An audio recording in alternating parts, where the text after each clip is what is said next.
Shortest distance between two lines. ये बहुत ज्यादा इंपॉर्टेंट कॉन्सेप्ट है जेडब्ल्यू मेंस का, ये सवाल है 2025 का। लेकिन यहां पर पूछा गया कि अगर दो लाइंस के बीच का शॉर्टेस्ट डिस्टेंस 5/√6 है तो अल्फा की सारी वैल्यूज का सम क्या है, ये सवाल पूछा है। तो दो लाइंस के बीच में शॉर्टेस्ट डिस्टेंस क्या होता है दोस्तों, ये होता है आपका a2 - a1 vector dot b1 cross b2 vector divided by modulus of b1 cross b2 vector. हमेशा ध्यान रखो, सबसे पहले b1 क्रॉस b2 वेक्टर निकालो, थोड़ा सा एक साथ दो चीज सॉल्व हो जाती है, बिकॉज़ a2 - a1 तो बहुत आसान है। अब b1 क्रॉस b2 कैसे निकालें, यहां से ये चीज भी सीखेंगे क्रॉस कैसे निकाला जाता है। तो b1 क्रॉस b2 क्या होगा, देखिए, तो ये बनेगा आपका determinant value of i cap, j cap, k cap, और यहां पर आप b1 वेक्टर मतलब ये रहा, डायरेक्शन रेशियो है पहली लाइन का, मतलब इस डायरेक्शन रेशियो के पैरेलल में लाइन है, तो 2 3 4, और इसका डायरेक्शन रेशियो होगा सेकंड लाइन का 1 अल्फा O1। अब अगर आपको क्रॉस करना है तो i कैप के साथ क्या आएगा, ये देखिए आप 3 - 4 अल्फा, ठीक है, तो क्या बन जाएगा ये 3 - 4 अल्फा i कैप प्लस, अब देखिए j के साथ क्या होगा, ये देखिए यहां पर ये क्या बनेगा 2 - 4 - 2, अब होना तो चाहिए -2 j कैप, लेकिन j कैप के साथ माइनस टाइम मल्टीप्लाई करते, तो -2 × -j cap is +2 j cap plus, ठीक है। और अब यहां पर k वेक्टर के लिए, k कैप के लिए आप देख रहे हो, जिसके लिए मैं बात करना चाह रहा हूं उसका रो और कॉलम ब्लॉक कर दे रहा हूं, तो k कैप के लिए k का रो, k का कॉलम, तो क्या बनेगा ये 2 अल्फा - 3, तो यहां पर आ जाएगा ये 2 अल्फा - 3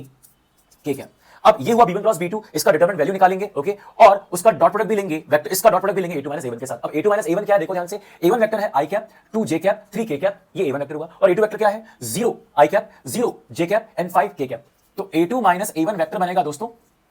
a2 वेक्टर क्या हुआ आपका 0 i cap, 0 j cap and 5 k cap, okay, minus a1 vector क्या हो जाएगा आपका i cap plus 2 j cap plus 3 k cap, ठीक है। तो ये किसके बराबर होगा, देखिए ये हो जाएगा आपका 0 - i is -1 i cap, 0 - j is -2 j cap and 5 - 3 is +2 k cap. अब a2 - a1 का b1 क्रॉस b2 के साथ डॉट प्रोडक्ट लेने वाले हैं, तो a2 - a1 का डॉट प्रोडक्ट लिया मैंने b1 क्रॉस b2 के साथ दोस्तों, ठीक है। अब यहां पर डॉट प्रोडक्ट का मतलब होता है i का i के साथ, j का j के साथ, k का k के साथ, तो क्या रह जाएगा -i cap -2 j cap +2 k cap, और इसका हम डॉट लेने वाले हैं किसके साथ, ये डॉट जाएगा आपका 3 - 4 अल्फा, 3 - 4 अल्फा i कैप और +2 j cap plus 2 alpha - 3 k cap, ठीक है। तो i को i के साथ, j को j के साथ, k को k के साथ, तो ये इसके साथ होगा मल्टीप्लाई, तो क्या बन जाएगा 4 अल्फा - 3,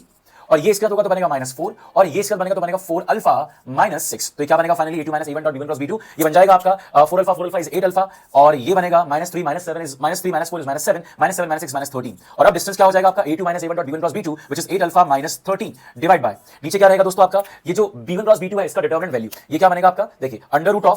3 - 4 अल्फा का whole square plus 2 square which is 4 plus 2 alpha -3 का होल स्क्वायर, और ये बराबर रहेगा 5/√6 के साथ। दोनों जगह क्रॉस मल्टीप्लाई करोगे, और क्रॉस मल्टीप्लाई करने के बाद आप स्क्वायर लोगे, अल्फा की दो वैल्यूज आएंगी, उन दोनों का सम पूछ रहा है, बेसिकली जो आपकी क्वाड्रेटिक बनने वाली है उसका सम ऑफ द रूट्स। तो आई होप समझ में आया, इसके बाद आप प्रोसीड करोगे और कमेंट बॉक्स में अपना आंसर लिखोगे।